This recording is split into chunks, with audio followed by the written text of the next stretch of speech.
A'udzu billahi minasyaitonir rajim. Bismillahirrahmanirrahim. Qala al-muallif rahimahullahu ta'ala wa nafa'ana wa nafa'ani bihi wa bi ulumihi fid dharain amin ya rabbal alamin. Bismillahirrahmanirrahim. Paslun utawi iki iku pasal ing dalam mertelaaken asbabut tayamumi utawi pira-pira sababne tayamum. Iku salah satun telu pakdul ma'i sawiji sepine banyu, wal maradu lan lara, wal ihtiyaju lan mikabutu ilaihi maring banyu, diatsyi hayawanin karna dahagane hayawan, muhtaramin kang den mulyaaken kalawan syara. Bismillahirrahmanirrahim. Dina ieu pasal Kiai Musannif bade mertelaaken nyaeta sabab-sabab tayamum. Ari hartosna tayamum mungguh syara nyaeta nganepikeun taneuh kana wajah jeung kana dua panangan. Nyaeta ieu tayamum teh gaganti tina wudu sareng mandi. Ari dipardukeunana tayamum nyaeta dina taunan kagenep tina hijrahna Rasul. Sareng ari dalil-dalil disyariatkeunana tayamum nyaeta dauhan Allah Ta'ala dina Al-Qur'an. Dauhanana a'udzu billahi minasyaitonir rajim. Wa in kuntum junuban wa in kuntum marada aw ala safarin aw jaa ahadun minkum minal ghaiti aw lamastumun nisaa falam tajidu ma'an fatayammamu sa'idan tayyiban famsahu biwujuhikum wa aydikum innallaha kana afuwan ghafura. Anu pihartoseunana sareng lamun kaayaan maraneh garering atawa aya di panyabaan atawa salah saurang ti maraneh datang ti tempat qada hajat atawa maraneh paantol kulit jeung awewe anu lain mahram, kari-kari maraneh henteu maranggih cai mangka maraneh kudu tayamum ku taneuh anu suci. Tuluy maraneh ngusap kana beungeut maraneh jeung leungeun maraneh, sabab Allah anu maha ngamaaf jeung anu maha ngahampura. Ieu dina surah An-Nisa ayat 43. Kadua dalil disyariatkeunana tayamum nyaeta hadis Imam Muslim ngariwayatkeun dauhan Kangjeng Nabi, wa ju'ilat turbatuha lana tahuran idza lam yajil ma'a. Jeung geus dijadikeun taneuh bumi keur kaula bisa dipake susuci di mana hanteu mendakan kana cai. Oge salajengna katilu dalilna parantos ijma ulama yen tayamum eta disyariatkeun pikeun gaganti wudu jeung mandi dina tingkah anu tangtu. Saur di dieu asbabut tayamumi ari pirang-pirang sababna tayamum. Ari sabab anu ngameunangkeun tayamum aya tilu. Hiji, hanteu aya caina. Naha cek hisi, cek panca indrana atawa cek syara. Sakumaha kauninga dina aya tayamum, naha di panyabaan atawa di imah. Ari hanteu aya cai di panyabaan eta sajalan jeung golib nya. kaasup hanteu aya cai cek syara sieun di jalana kana cai atawa jauhna cai ti manehanana atawa butuh kana duit keur meulina eta cai.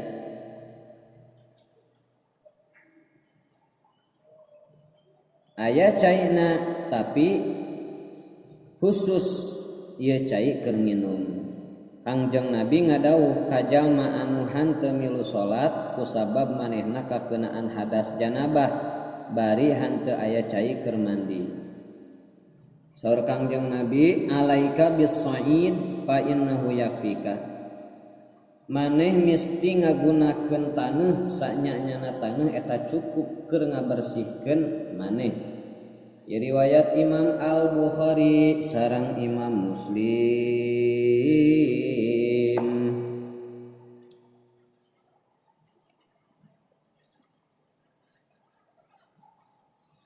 Ieu hadis nuduhkeun kana meunangna tayamum pikeun anu junub nalika henteu aya cai. Tapi wajib ka manehanana memeh tayamum teh kudu neangan cai ti tempatna atawa ti rombonganana atawa ti anu deukeut tidinya. Cek adat di mana geus yakin henteu ayana atawa jauh tempatna ti manehanana mangka henteu wajib neangan cai. Tapi manehna cukup tayamum kalawan henteu neangan cai. Gitu. Nu kaduana sababna tayamum teh nyaeta wal maradu gering. Naon gering boga penyakit anu dipikasieun lamun make cai teh sok pauruksak jiwa atawa anggahotana atawa sok paur datang penyakit anu dipikasieun ngaruksak jiwa atawa anggahotana atawa sieun leungit manfaat anggahotana atawa aku sabab misalkan lambat cagerna atawa cacat anu kacida nya kusabab makena cai nyacadkeun kana anggahota anu dhahir. Naha eta ngaruksakna cai kusabab dipake tadi dina waktu gering naha nyaho ku sorangan atawa kalawan katerangan para ahli nyaeta dokter anu dipercaya. Karena umum dauhan Allah wa in kuntum mardo teh jeung lamun maraneh aya dina kaayaan gering itu nya dina kauninga dina ayat tayamum tadi. Nu katiluna nyaeta sababna tayamum teh liat si hayawanin muhtaramin nyaeta butuhna kana cai nyaeta hewan anu dimuliakeun ku syara. Sanajan ieu hewan teh lain jalma, sanajan butuh kana cai di zaman hareup karena ngaraksa ruh jeung sabangsana tina ruksak sabab ruh mah henteu aya gantina beda jeung bebersih tina hadas eta mah aya gantina. Nah nyaha cenah nyangka kana ayana cai dina poe isukanana atawa henteu maka manehna meunang tayamum bari aya cai. Oge haram susuci ku eta cai sanajan saeutik caina di mana nyangka ayana hewan anu dimulyakeun anu ngabutuhkeun cai.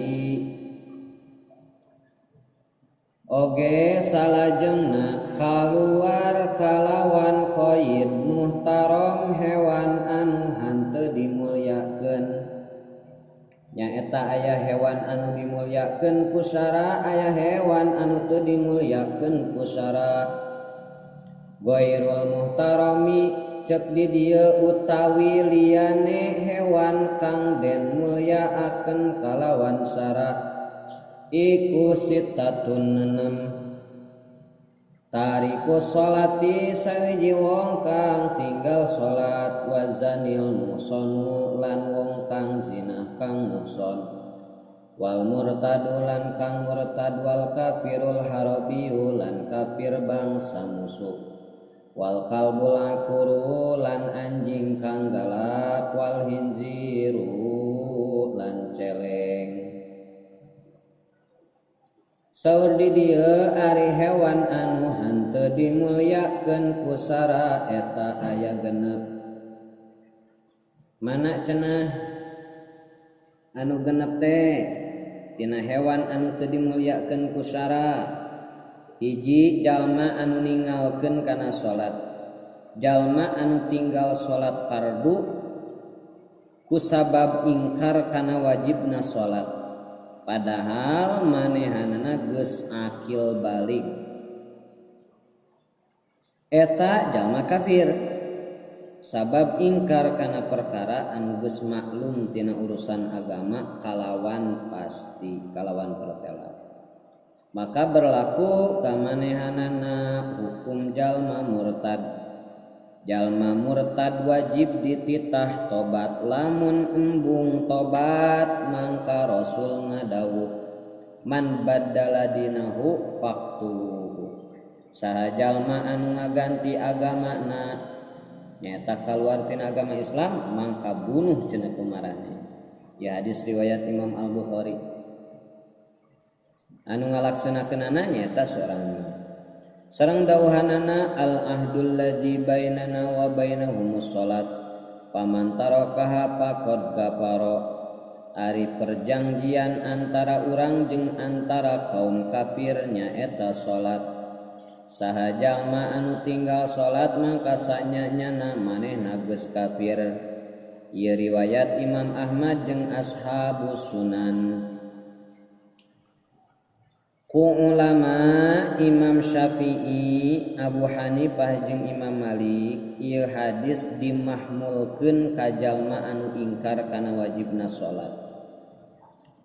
Tapi jalma anu tinggal salat karena kedul nya ieu mah kedul we ieu mah teu salat teh nya henteu inkar henteu ari inkar mah kana wajibna salat ngan kedul we si ieu mah masih ngaku nekadkeun kana wajibna salat nya mangka eta jalma hanteu kafir tapi disebut ku fasik nyata dosa gede.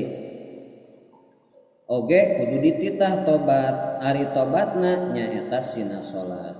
Lamun hanteu tobat keneh sakitu geus dititah tobat maka berlaku kamanehanana hukum had. Ta ieu panemu jumhur ulama Imam Syafi'i, Imam Hanafi sareng Imam Maliki. Didasarkan kana dawuhan Kangjeng Rasulullah sallallahu alaihi wasallam la yahillu damu mri'in muslimin illa bi ihda salasin kufrin ba'da imanin wa zinan ba'da ihsanin wa qatlin wa nafsin bi ghairi haqqin. Artosna halal darah jalma Islam iwal kumi gawe tilu perkara. Jadi halal darahna jalma Islam ku tilu perkara. Hiji kufur saenggeus iman he kufur. Kadua zinah saenggeun ihsan saenggeus ihsan. Zina kadua zinah saenggeus ihsan nyaeta pernah laki rabi. Katilu maehan jiwa jalma anu henteu aya hak. Ieu riwayat Imam Al-Bukhari sareng Imam Muslim. Oge dawuhanana khamsu shalawatin katabahunallahu alal ibadi faman jaa bihinna falam yudayyi minhunna syai'an istighfatan bihaqqihinna kana lahu indallah ahdu ayyudkhilahul jannah. 5 salat anu geus diwajibkeun ku Allah ka abdi-abdina saha jalma anu ngalakonan kana eta salat fardu anu 5 manehanana hanteu ngalalawarakeun kana sarupa oge tina salat nya karena ngenteng-ngenteng kana hakna salat mangka manehanana boga perjanjian di Allah kana baris diasupkeun ka surga.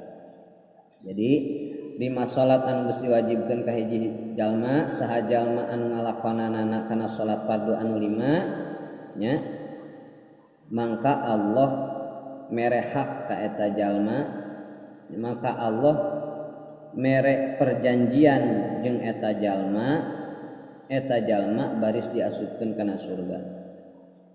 Wa man lam ya'ti bihinna falaysa lahu indallah ahdun insya'a adzabahu wa insya'a adkhalahul jannah.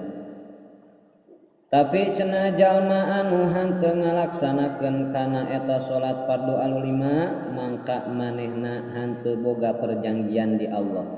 Lamun Allah ngersakkeun tangtu manehna disiksa ku Allah jeung lamun Allah ngersakkeun tangtu manehna diasupkeun kana surgana Allah. Hadis riwayat Imam Abu Daud sareng Imam Ibnu Hibban.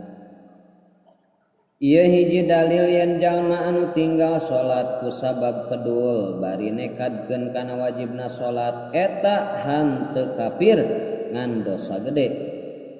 Sabab kafir mah hanteu aya anu asup ka surga. Nya, teu asup ka surga. Lamun ieu jalma maot mangka berlaku ka manehanana hukum mulasara jalma Islam, pemulasaraan Islam. Nyata kudu disiraman di mandian, dibungkus di kapanan, disolatkeun jeung dikubur di tempat kuburan muslimin. Sabab manehanana masih dianggap muslim. Lamun di alam dunyana masih keneh nekadkeun wajibna salat tapi ngedul teu salat. Dawuhan Kangjeng Rasul sallu khalfa kulli barrin wa fajirin. Kudu salat maraneh ditukangeun sakur anu hade jeung anu lacut. Wa sallu ala kulli barrin wa fajirin jeung kudu nyolatkeun maraneh ka sakur mayit anu hade jeung anu lacut.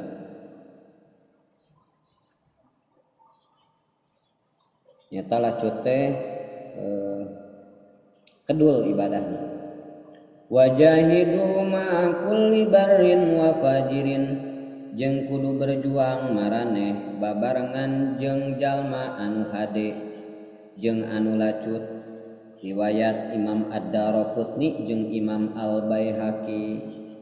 Saur Al-Qadi madhab sakabeh ulama anu kudu nyolatkeun ka sakur muslim anu dihukum had, anu dirajam, anu maehan maneh jeung ka anak zina.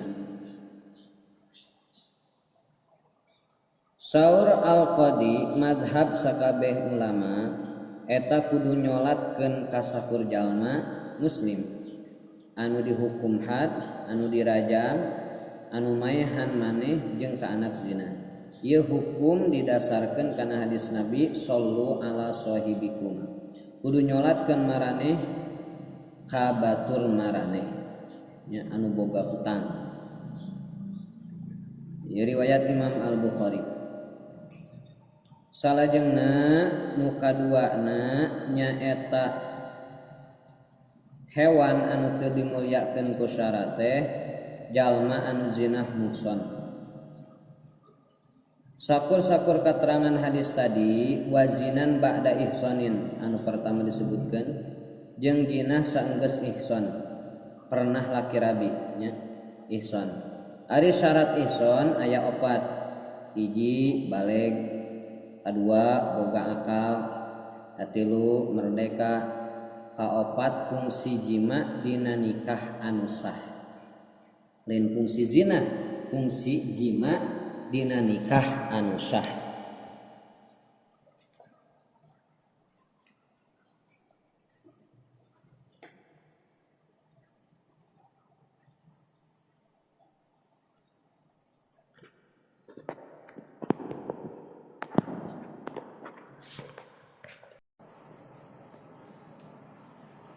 Katiluna hewan anu teu dimulyakeun ku syara nyaeta jalma anu murtad.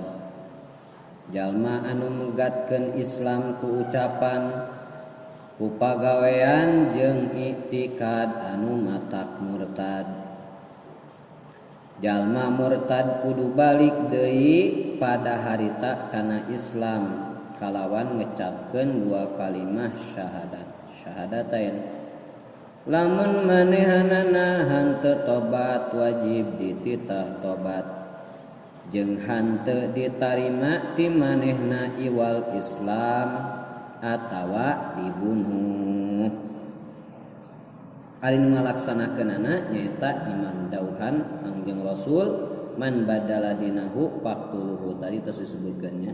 Sajalma anu ngaganti agamana nyaeta kaluar tina agama Islam mangka bunuh kumarange. Jeung hadis anu tadi kufrun ba'da imanin, kufur sanggeus iman sanggeus Islam. Nu kaopatna hewan anu teu dimulyakeun ku syara, hewan anu teu dimulyakeun ku syara teh nyaeta wal kafirul harbi, kafir harbi. Kafir harbi nu kaopatna teh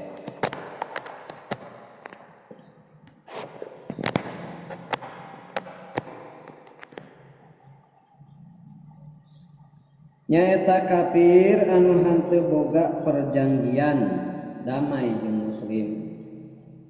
Beda ari kafir dimi nyaeta kafir warga negara anu tunduk kana peraturan pamarentah Islam jeung ngayakinkeun akad jizyah jeung imam atawa wakilna. Nah eta mah kafir dimi mah kaasup eta mah muhtaram nya dimulyakeun. Nya kitu deui kafir muahid nya eta kafir ahli harbi anu ngayakin anu nya eta kafir ahli harbi anu ngayakeun akad perdamaian jeung imam atawa wakilna kana genjatan senjata dina jero 4 bulan atawa 10 tahun kalawan aya imbalan ti maranehna nya eta muhtaram. Dawuhan Kangjeng Rasul man adza dimmiyan fa ana khosmuhu, sajalma anu milaraan ka kafir dimi mangka kaula musuh manehanana. Ieu hadis riwayat Al-Khatib ti Imam Ibnu Mas'ud. Oge dawuhanana illa ulenan ala man dolama muahidan awin taqasahu aw kallafahu fawqa taqatihi aw akhadha minhu syai'an bi ghairi tibi nafsin fa ana hajijuhu yaumal qiyamah. Ala eling-eling ingetkeun saha jalma anu ngazalim ka kafir muahid atawa ngahinakeun manehanana atawa mere beban ka manehanana luar kamampuan manehanana atawa nyokot hiji barang ti manehanana hanteu kalawan kasenangan hate mangka kaula musuh manehna di poe kiamah. Ieu riwayat Imam Abu Dawud nya.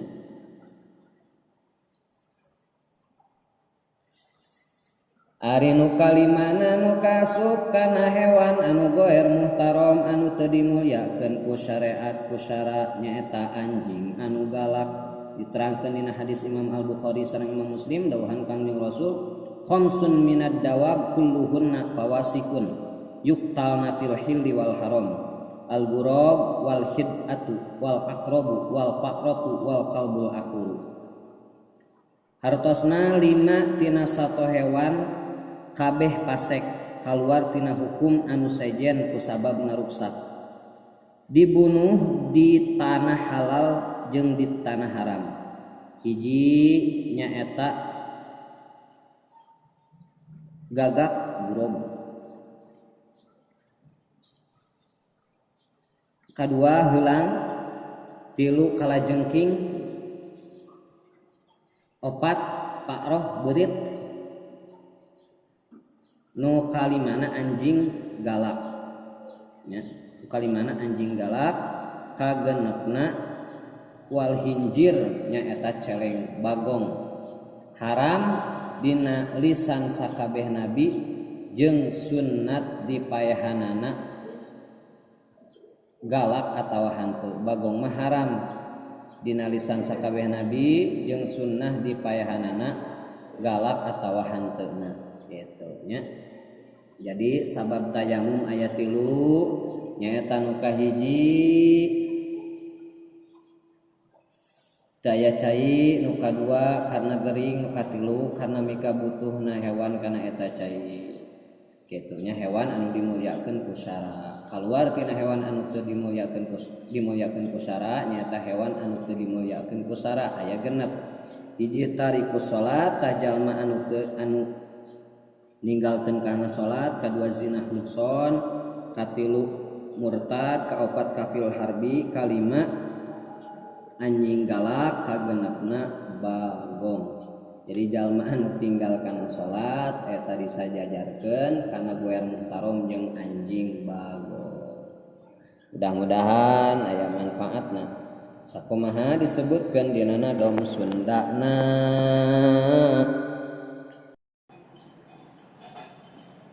Sabab menang tayamum tilu kabehna, sabab eueuh cai gering kaduana,